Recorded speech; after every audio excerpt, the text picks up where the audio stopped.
a supercar reduced to twisted metal, a designer scarf still smelling of gasoline, and a stylist who finally crossed the courtroom line. This isn't prestige TV fiction. It's the real-life federal showdown now threatening to topple the kingdom of Sean Diddy Combs. Reporters have queued outside a Manhattan courthouse at dawn, notebooks ready for the next bombshell, but cameras are forbidden and live streams non-existent. Today's testimony lands harder than any remix. Cassie's longtime stylist says unchecked control turned love into surveillance, while a Los Angeles arson expert confirms an incendiary device wiped out Kid Cudi's prized Porsche. If even fragments of this narrative take hold, hip-hop's one-time party czar could face far more than career fallout. He could face a verdict that rewrites the rulebook on fame, fear, and billion-dollar bravado. Ready to peel back the velvet rope? Let's head into the shadows. A courtroom under siege. Federal trials usually feel dull, humming vents, lawyers mumbling over exhibits. Yet inside Judge Aaron Subramanian's chamber, tension crackles louder than a stadium crowd. Prosecutors wield RICO, normally aimed at mob bosses, and claim Diddy oversaw an intricate web of intimidation that lured, filmed, and paid women for private multi-day adult gatherings nicknamed freak-offs. Defense attorneys scoff, branding the case a money grab. Still, each morning, the benches fill with ex-employees, LAPD officers, and fire department bomb specialists. The judge reminds jurors Combs is presumed innocent. Then, another witness steps forward, turning up the heat. But stakes soared when a stylist quietly took the oath, cleared her throat, and lifted the curtain on a decade she calls a gilded cage.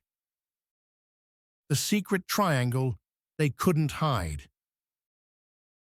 Deontay Nash, image consultant to both Diddy and Cassie Ventura, fine between 2009 and 2018, says the public saw couple goals, yachts, Paris Fashion Week, while backstage Cassie's life shrank to a schedule Combs approved line by line.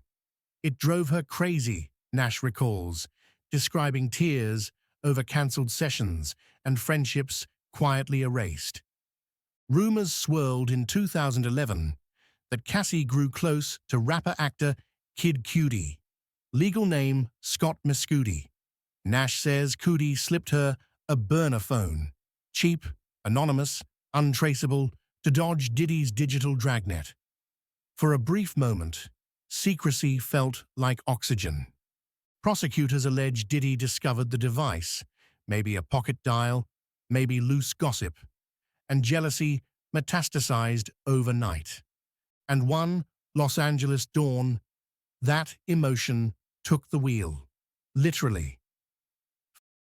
5:30 a.m., a knock, and a question that wouldn't die. Imagine you're asleep in West Hollywood. Doorbell rings. Outside stands one of music's richest figures, eyes red, shirt untucked, trousers torn. In one hand, according to Nash's testimony, he carries a visible weapon. Over and over, he demands, "Who is Scott?" Nash says he played dumb while the threat hovered. Within minutes, Combs allegedly ordered him into an SUV. On the highway, Nash texted Cassie, "He's coming. Hide." He tried Cudi too, but cell service flickered as the coast sped past. What happened next splits into two accounts, each missing the CCTV that could settle everything. Two versions of a chase, one car in flames. Version 1, stylist's tale. Diddy storms into Cudi's home. Tears wrapping off gifts, locks barking dogs away, then rages out when he finds the rapper gone. Version 2, Cudi's circle. Cudi spots an unfamiliar SUV, senses danger, and never turns into his driveway. Hours later, neighbors discover overturned cabinets, belongings scattered, and a chill lingering long after dawn. Both sides agree on one eerie constant: tense phone calls slicing the dark. But fallout thundered louder nearly a year later, when an explosion reduced Kid Cudi's Porsche to charred scrap. On May 28th, arson investigator Lance Jimenez testified the blast wasn't random. Someone hurled an incendiary device made from an Old English bottle, gasoline, and a designer handkerchief. Prosecutors linked the intimidation vibe to Diddy. Defense lawyers shouted, "Speculation." The judge urged jurors to keep open minds. Back on the stand, Nash toppled the next domino.